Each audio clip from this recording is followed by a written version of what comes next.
Hello learners and welcome to our class today. Today we are looking at a concept to do with feed rationing and feed computation. This is employed in livestock production, which is an agriculture topic in Form 2. So before I begin, it's Mwalimu Jacob here.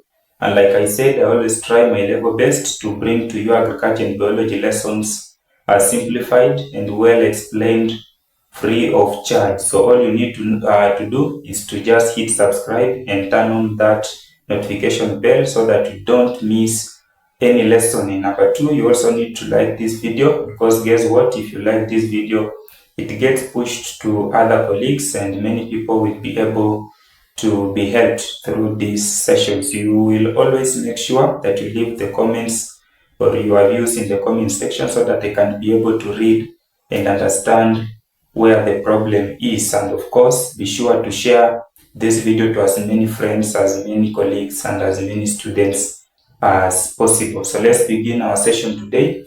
So we are looking at feed rationing, and when we talk of feed rationing in animal feeding or nutrition, we talk of this is simply the process of giving known amounts of feed to animals. When we talk of feed rationing, we can say is the process or is the practice of giving known amounts of feed to animals. So it's simply the process of giving known amounts of feed to animals. And before we even look at how it is done, it is good for us to know how do we determine the amount of feed to be given to animals. When you want to determine the amount of feed to be given to animals, you look at numerous factors. So you can talk about factors that determine the amount of feed to be given to animals. So you can look at factors that determine the amount of feed to be given to animals, and there are very many factors, but I'll talk about main 4. We have number 1 factor. We can look at the level of production. We can look at the level of production, and when we talk of the level of production, we all know that high producers will always have high feed requirement compared to low producers. And a good example, for example, when we talk of lactating animals will always require 0.5 kgs of feed per liter of milk. So for every liter of milk, lactating animals require 0.5 kgs of milk. So supposing you have 2 animals here, one animal is producing 10 liters, then it means this particular animal will require 5 kilograms of dry matter per day. For example, you can have animal B that is producing 20 liters, and now it means this one will require, that is 10 kilograms of dry matter per day. So you can see the level of production. As the level of production increases, the amount of feed requirement also increases. And the lower the level of production, because now 10 liters is lower than 20 liters, you'll find that for 10 liters the animal only requires 5 kilograms. So the level of production will determine the amount of feed we'll be able to feed this particular animal. Another factor that will determine the amount of feed to be given to an animal is age of the animal. And when we talk of age of the animal, we all know that when it comes to bulk of feed or feed bulk, then we say the young animals will feed less compared to mature animals. When we talk of the age of the animals, we all know that mature animals have high capacity to consume a lot of food in bulk compared to young animals. Apart from that one, we can also look at another factor, and this is a factor to do with weight of the animal.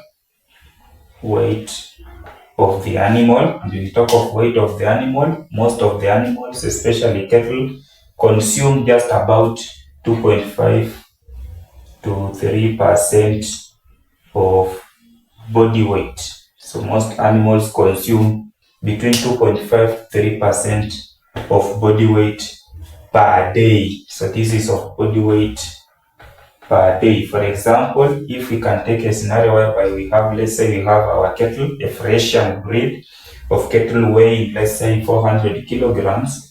So if we have our Frisian that weighs 400 kilograms, then it means for us to determine the amount of feed that will be given to this animal per day, then now it will be 3% of 400. This will be around 12 kilograms of dry matter per day. So if you know, what you need to do is you just weigh the animal, then calculate the 3% of the weight, and you'll be able to determine the amount of feed that will be fed to that particular animal per day. Then factor number 4, we can look at purpose. We can look at purpose of the animal.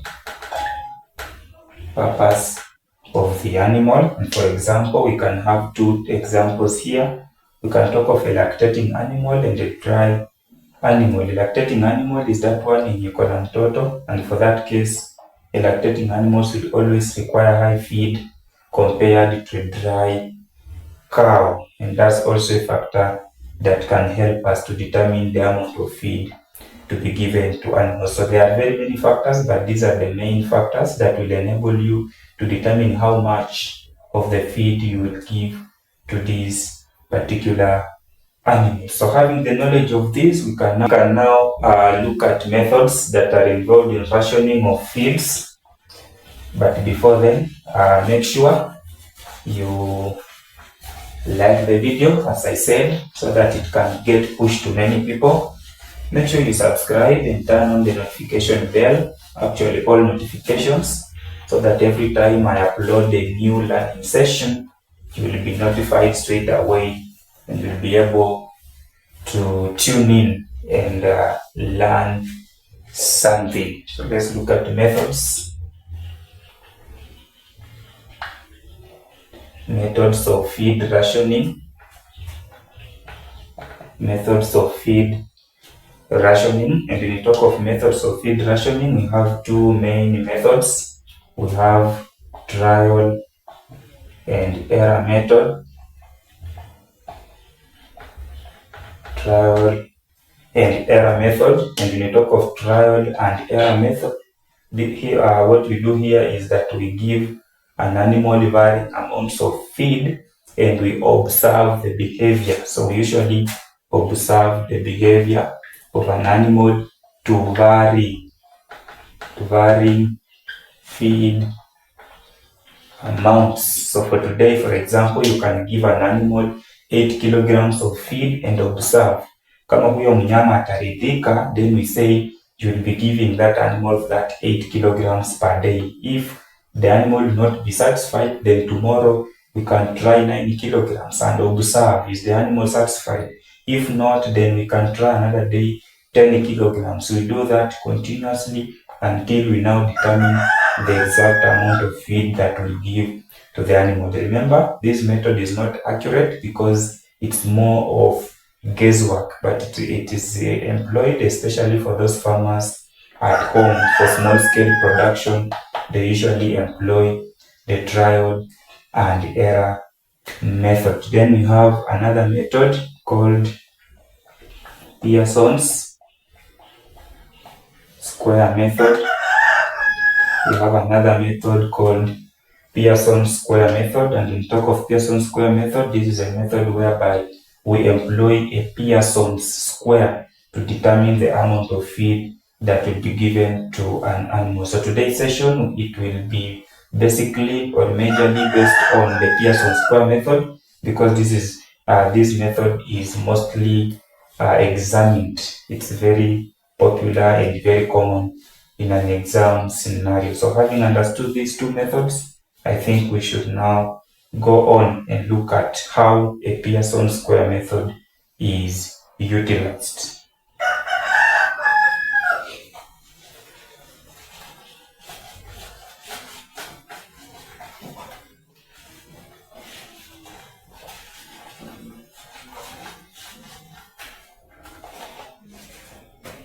Right, so we can look at Pearson's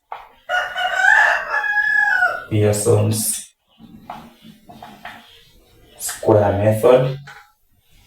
Pearson's Square Method. And when we talk of Pearson's Square Method, like I said, this method involves use of a Pearson's square. So what we need to know, number one, we have to determine the amount of feed that we want to feed this particular animal. For example, if I can go back to that previous example, let's say we have a Friesian or a Jersey cow weighing 400 kilograms. For us to determine the amount of feed that will give this particular Jersey cow, then we'll say, because we know it will consume 3% of body weight, then it will be 3% divided by 100% times the weight of the animal, which is 400 kilograms. So if you do this, you will find that this animal would require 12 kilograms of dry matter per day. 12 kilograms of dry matter per day. But supposing this animal requires 16% of crude protein, supposing this animal requires, or out of this diet, if out of these 12 kilograms per day, 16% should be digestible crude protein due to nutrient requirement of the animal, then what we'll do, we'll determine the amount of ingredients that will be able to mix in given proportions to get 16% DCP of the total 12 kilograms dry matter. And supposing we have two ingredients, supposing we have maize germ that has 90% DCP, and supposing we have, let's say, sunflower seed cake carrying, let's say, 30% DCP, because of course this is a protein concentrate, this is an energy concentrate, so protein concentrate will always have a very high digestible crude protein compared to an energy concentrate. Supposing a farmer has these two as feed ingredients, and this farmer wishes to prepare 12 kilograms of dry matter, and these 12 kilograms of dry matter, based on the animal nutrient requirement, should have 16% DCP, then now what we do is we employ a Pearson square. And what do we do? Number one, just as the word suggests, this one is a square. So you will first of all draw a square.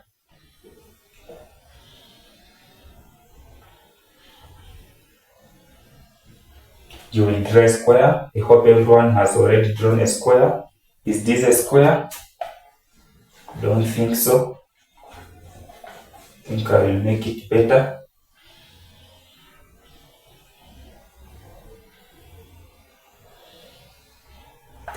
So you will draw a Pearson square.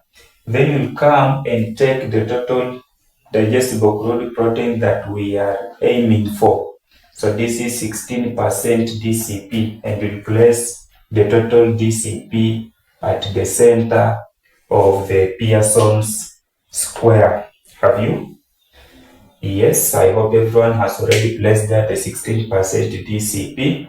Then from there, you will draw diagonals. You will draw the diagonals. You will draw the diagonals.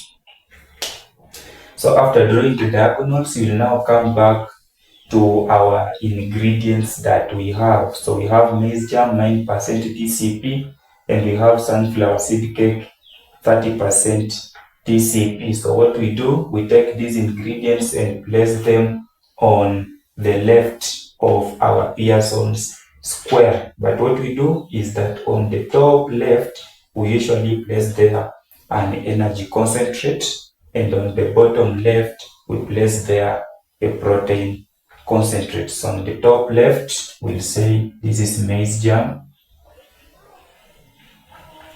Maize germ, and maize germ carries 9% DCP, so we'll indicate 9% DCP here. So this is maize germ, an energy concentrate carrying 9% DCP.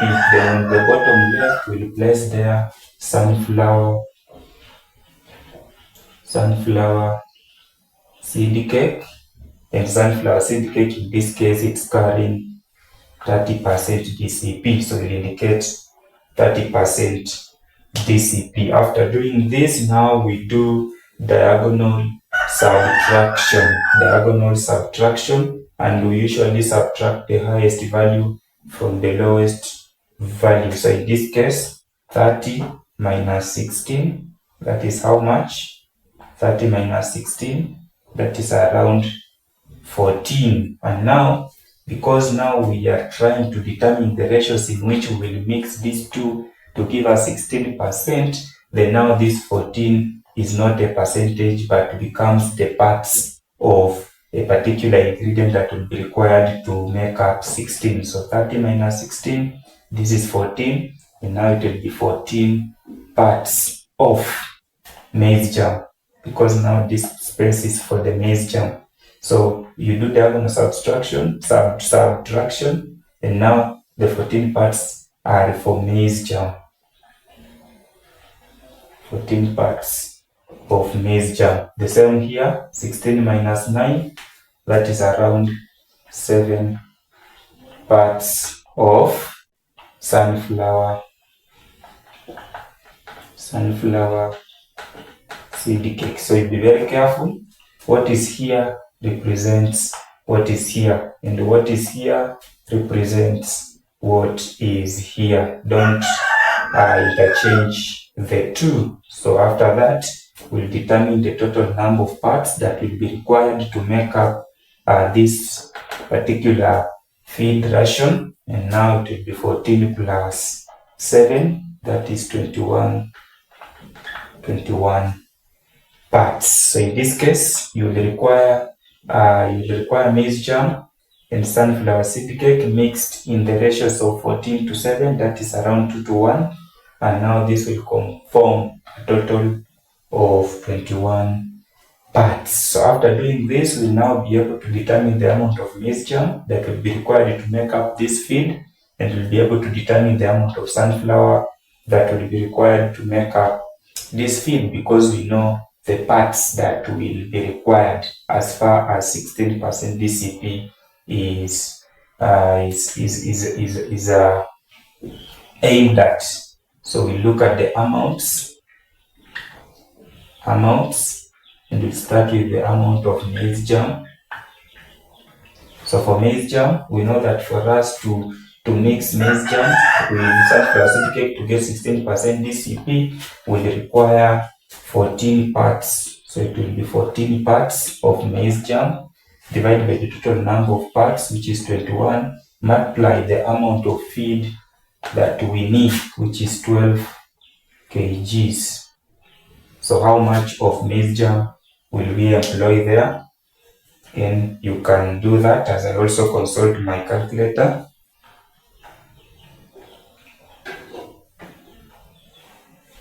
So this one gives you around 8 kilograms of maize germ. So out of 12 kilograms of dry matter, you will use 8 kilograms of maize germ. In Roman 2, sunflower seed cake.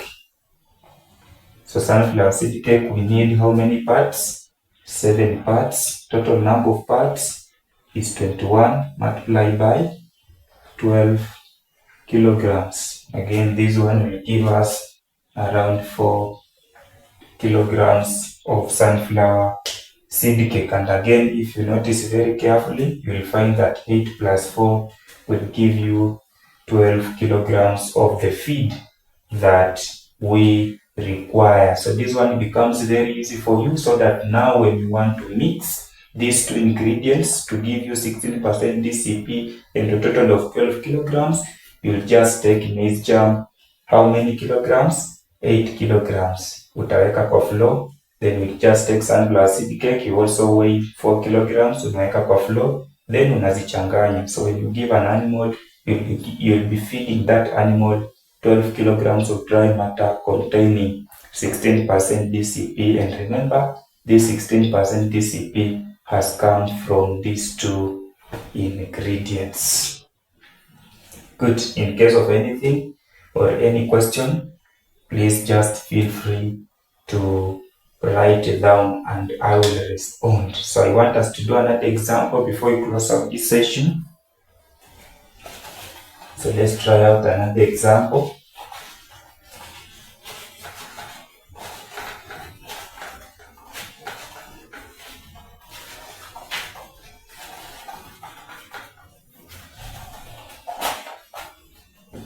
So I have another example here for you, and it reads, a pig farmer wishes to prepare a 500 kilogram feed ration. A pig farmer wishes to prepare a 500 kilogram pig ration containing or carrying with it 20% DCP, containing 20% DCP. And this farmer has two ingredients, has wheat bran. This farmer has wheat bran containing 4% DCP. And apart from wheat bran, this particular farmer has cotton seed cake.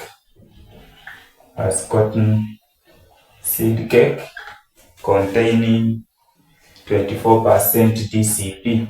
24% DCP. And the question asks, using Pearson Square Method, calculate the amount of wheat bran and cotton seed cake that will be required to formulate the pig ration. So using Pearson Square Method, calculate the amount of cotton seed cake and wheat bran that will be required to formulate the pig rations. I said the first thing we'll do is to draw a Pearson square. You will draw a Pearson square.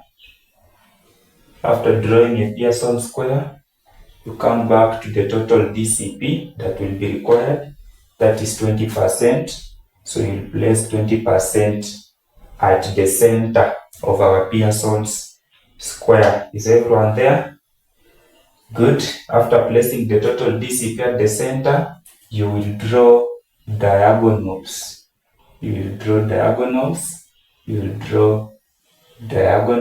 Of course, we'll use a ruler.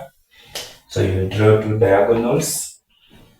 Then after drawing diagonals, you'll come back to our feed ingredients. As I said, our feed ingredients, we'll place them at the left of our Pearson square. So we'll start with an energy concentrate at the top left and our protein concentrate at the bottom left. So our energy concentrate here is wheat bran, and wheat bran carries 4% DCP, and our protein concentrate here is cotton seed cake, and cotton seed cake carries 24% DCP. After you have done this one, now you will do diagonal subtraction. And remember, I said what you get here represents what is here, and what you get here represents what is here. And there are no longer percentages here, but parts of what is represented on the left of the Pearson square. So diagonal subtraction, 24 minus 4, this becomes 4 parts. And I said what is here represents what is here. So this is 4 parts of wheat bran. 4 parts of wheat bran. Then we have 20 minus 4, which is 16 parts. And I said what is here represents what is here. So this is 16 parts of cotton seed cake. 16 parts of cotton seed cake. From there, you will find the summation plus. So this plus means we are adding this one to this one, and we'll get a total of 20 parts. We'll get a total of 20 parts. So it means for us to prepare a 500 kilogram pig ration containing 20% DCP, we need 4 parts of wheat bran, and we also need 16 parts of cotton seed cake. And for us, that ration will have the required digestible crude protein content. So for that, we can now find the amounts. We can now be able to find the amount, and we'll start with wheat bran. And now in this case, the amount of wheat bran will be the parts of wheat bran, which is 4, divided by the total number of parts, which is 20, multiplied by the amount of the feed required, which is 500 kilograms. So it will be 4 parts of wheat bran divided by 20 times 500 kilograms. So this is how much. Let me consult my calculator again.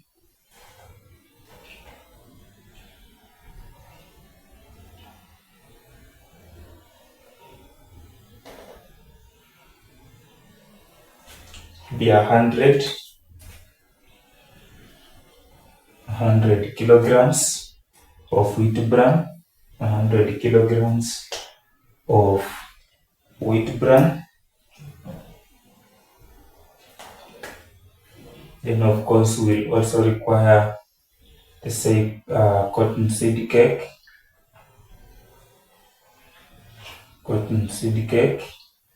And cotton seed cake, we have 16 parts.